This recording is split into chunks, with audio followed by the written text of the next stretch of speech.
मुलाला ऍडमिट केलं पण मी नाराज नाहीये. मग बाकीचे खासदार काल रात्री आमची जी जिल्हा प्रमुखांची झूम कॉल झाला त्याच्यात सगळे होते. ओमराधा तिथे बोललेच होते त्या कॉन्फरन्समध्ये. त्यांनी कालच्या बैठकीमध्ये उद्धव साहेबांनी काही इन्स्ट्रक्शन दिलेले आहेत. त्यांना असे देखील इनपुट्स आहेत की काही लोक फुटू शकतात. आमदार जेव्हा फुटलेले 40 तेव्हा सुद्धा इनपुट होते, मात्र तरी देखील उद्धव साहेबांनी तेव्हा काही प्रेशर टॅक्टिक्स केले नाही, कुठेही कोणाच्या फायली शोधल्या नाही करप्शनच्या. आता देखील तशीच परिस्थिती दिसते, कारण आपण वेगवेगळ्या राज्यांमध्ये बघतोय की काय परिस्थिती आहे. अनेक खासदार दिसत आहेत. एक महत्वाचं आहे, आपण काय करताय? एक तृणमूल काँग्रेसबद्दल पाहिलं असेल, 20 खासदारांनी वेगळा गट फॉर्म करण्याचा प्रयत्न केलेला आहे. ही सगळी एहसान फरामोश लोक आहेत. जिंकले ममता दिदींच्या नावावर आणि आता लगेच सरकार बदलल्यानंतर टुपुक टुपुक उड्या मारून पळत आहेत. एक महत्वाची गोष्ट आहे की आमची केस जवळपास आता 4-4.5 वर्ष चालू आहे.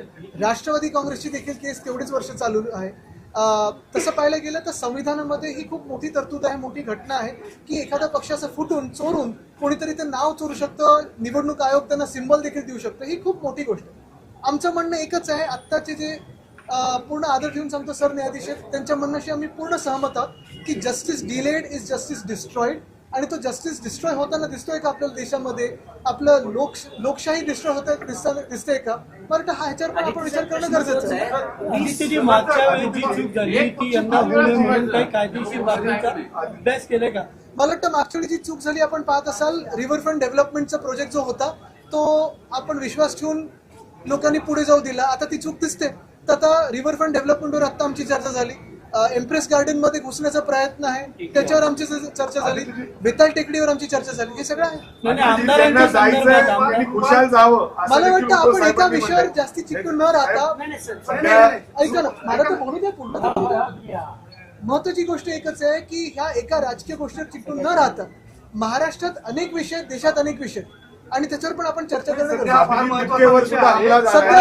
फुलपाल तुमाने यांनी देखील दावा केला की तुमचे 7 खासदार त्यांच्या संपर्कात आहे. पावसाळी अधिवेशन त्यांचं ऑपरेशन टायगर हे पूर्ण होईल असं फुलपाल तुमानेजीला सांगा, परत निवडणूक लढवून दाखवा आणि जिंकून दाखवा. मला वाटतं त्याच्यात जायचं नाही. मला ते कसे त्यावेळी पण जिंकलेत, कसा आम्ही प्रचार केला वगैरे त्याच्यात जायचं नाही.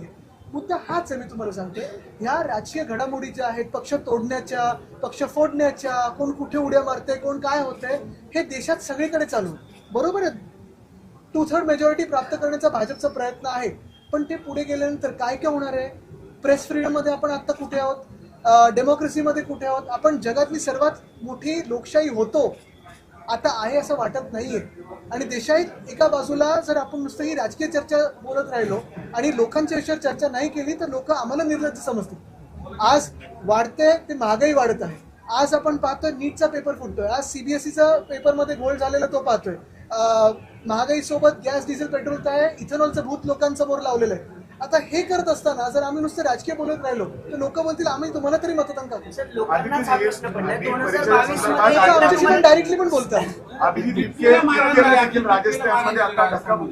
त्याच्यावर मला थोडी माहिती घ्यायला लागेल कोणी काय केलंय, पण जे कोण त्यांच्याशी त्यांना घाबरतात किंवा जेनझीला घाबरतात तेच असं काही. शेतकरी कर्जमाफीचा प्रश्न आहे साहेब. रोहित पवारांनी 4 दिवस जवळपास आंदोलन केले. काल गिरीश महाजन स्वतः गेले. अटी ज्या आहेत त्या कमी करून, निकष कमी करून कर्जमाफी. तुम्हाला वाटते सरकार कर्जमाफी करेल येणाऱ्या 31 तारखेपर्यंत? आपण 2 फरक पहा. पहिली जी आम्ही 2019 साली केली होती ते 2019-20 साली त्याला आम्ही कर्जमुक्ती बोलत होतो. माफ कोणाला आपण करतो तर गुन्हेगार करतो. गुन्हेगार काही शेतकरी आहेत आपले, त्या शेतकरी म्हणजे आपला अन्नदाता. गुन्हा केले कोणी? आणि मुख्य गोष्ट हीच आहे की आमच्या वेळी कुठच्याही अटी शर्ती न लावता, कुठचंही किचकट ह्याच्यात तांत्रिक गोष्ट न आणता आम्ही सरळ सोप आम्ही केलेला की 2दा तुम्ही सह्या करा किंवा अंगठा करा. जे काय आपले सरकार सेवा केंद्र होतं त्याच्यात जाऊन तुम्ही करू शकत होतो. आणि हे केल्यानंतर आपण पाहिलं असेल महाराष्ट्रातला जो शेतकरी सुखावला होता तो अजूनही हे म्हणतो की उद्धव ठाकरेंनी दिलेली कर्जमुक्ती ही आमच्यापर्यंत पोहोचली, त्याच्या आधी किंवा नंतर कधीही कर्जमुक्ती आमच्याकडे आली नाही. आत्ताची केलेली कर्जमाफी आहे ती उपकार केल्यासारखी कर्जमाफी. म्हणजे एका बाजूला आपण पाहतोय जवळपास 85 लाख महिलांचं जे काही लाडकी बहीण योजनेतले पैसे होते ते वळवलेले असं वाटते. म्हणजे तुम्ही त्यांना पात्र ठरवलं, त्यांची मतं घेतली, 85 लाख महिलांची मतं घेतली आणि नंतर तुम्ही त्यांचा वापर झाल्यानंतर सोडून दिलं निवडणुकीनंतर. आता त्यांना अपात्र ठरवतं, त्यांना धमकवतं, त्यांच्या खात्यातून पैसे परत घेत आहे आणि आता काहीतरी थातूर मातूर करायचं म्हणून तुम्ही कर्जमुक्ती असं दाखवताय, कर्जमाफी असं दाखवताय.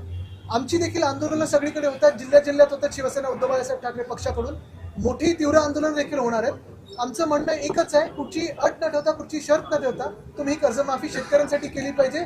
मग भले ते 2017च्या ह्याच्यात आले असो किंवा 2019च्या ह्याच्यात. 2019-20ला पण 6 वर्ष झाली ना. पण 2019च्या कर्जमाफीला कृषी मंत्र्यांनी टीका केली आहे का? कृषी मंत्री कोण आहेत आता? रत्ता भाऊ महाराष्ट्राला विचारा, आठवतात का कोण कृषी मंत्री? विधान परिषद निवडणुकीमध्ये हे सांगता येतो. विधान परिषद निवडणुकीत बेटा टेकडीचा जेव्हा विषय घेतला होता, आत्ताचा ज्वलंत मुद्दा पुण्यातल्या पर्यावरणाचा आहे. रस्ता रुंदीकरणासाठी हजारो झाडांची कत्तल होती. गणेश खिंडाचा तो रस्ता आहे आणि त्याची झाडं लावण्यासाठी महापालिका प्रशासन असेल, मेट्रो प्रशासन असेल, कुठेतरी उत्तरं जी आहेत ती सारवासारव करताना दिसतात. पुन्हा एकदा हा मुद्दा तुम्ही उपस्थित करणार आहात? निश्चितपणे करणार आहोत. आम्ही हा प्रश्न विधान भवनात देखील घेणार आहोत, खूप अग्रेसिव्हली घेणार आहोत. पुण्यातला बेटाळ टेकडीचा विषय आहे, तो HCMTRचा विषय आहे, मग परत गणेश खिंडीचा विषय आहे, ते आता बॉटॅनिकल पार्क जे आहे त्याचा आहे, एम्प्रेस गार्डनचा आहे, रिव्हरफ्रंट डेव्हलपमेंटचा आहे. मुख्य गोष्ट ही आहे, परत तुम्हाला सांगतो, मी पर्यावरण मंत्री असताना इथे येऊन पाहणी केली होती. सलीम अली बर्ड पार्क, तिथे आता राडारोडा पडलेला आहे, तो आपण पूर्ण राडारोडा काढून रिवाईव्ह केलं होतं.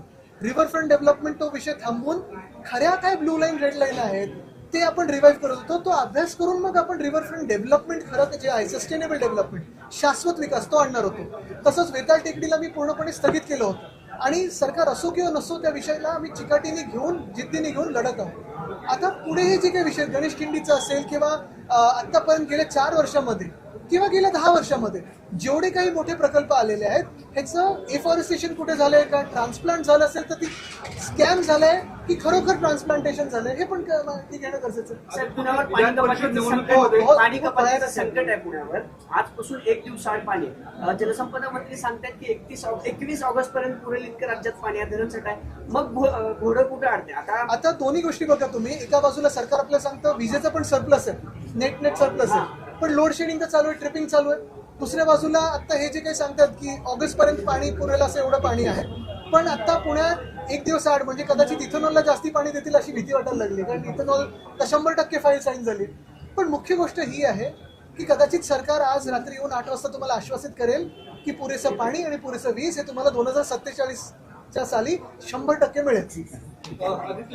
पण एकच मी तुम्हाला परत एका महत्वाच्या विषयावर आणतो, मग विधान परिषद येतो. तुम्ही पाहिलं असेल विधान परिषदेत घाणेरडं राजकारण झालं, जिल्हा परिषदेत असेल किंवा आता जे काही चालू आहे, परत पक्ष फोडण्याचं राजकारण असेल, खासदार आमदार फोडण्याचं असेल, नगरसेवक असेल, हे सगळं एका बाजूला भाजप जेव्हा ह्याच्यात व्यस्त आहे, सगळे सत्ताधारी पक्ष व्यस्त आहेत. पाण्याचा विषय असेल, जो पुण्यासारख्या शहरामध्ये जर 1 दिवस आड पाणी यायला लागलं तर कोण इथे उद्योगधंदे करायला येणार, कोण इथे गुंतवणूक करायला येणार, कुठचा IT पार्क येणार आहे, हा जरा विचार करावा. याच विधानसभेला सारखं भाजपवर हे सगळं राजकारण करतोय.